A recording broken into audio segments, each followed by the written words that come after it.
This is the 1985 painting Art Gallery in a Shopping Arcade by Jeffrey Smart. He described himself as a realist, but he didn't want to copy what he saw. He wanted to recreate what it felt like to live in cities. The geometry and the eerie silence. He was the king of finding beauty in the mundane city life. He is yet another criminally underrated artist that I will tell you all about today. I post weird, cool art stories like this all the time. Hit follow, your algorithm will thank you. Jeffrey Smart was born in 1921 in Adelaide, Australia, and started drawing as a kid on the backs of calendars and posters. He worked for the Australian Broadcasting Commission in the 1940s as a radio presenter before committing to painting full-time. He was like the OG art content creator before any of us were doing this. He also taught art in Australia, but then at 27, he left for Europe to get back to studying art in Paris under this artist, Fernand Léger. But what made him stand out wasn't where he trained, it was how he saw the world. He found a gas station more beautiful than a sunset. He once said, "I find natural landscape boring.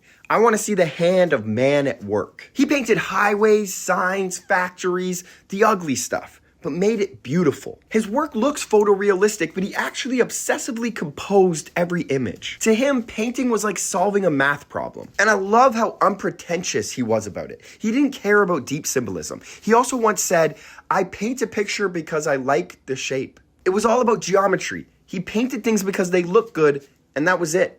And I respect that honesty. In 1965, he bought a villa in Italy and he stayed there for the rest of his life. He called himself an Australian living abroad. The guy who painted bleak urban landscapes actually spent his days sipping espresso in the hills of Tuscany. Over his career, he painted over 800 works. He kept painting until he was 90. And this here was his final painting, titled Labyrinth. He finished it in 2011, and then he announced his retirement. And a year later, he passed away in Italy at the age of 91. Jeffrey Smart painted the world that we actually live in, not the one that we wish we did. And yet somehow he still made it feel kind of beautiful. But what do you think? Does art need a message, or are beautiful shapes, colors, and compositions enough?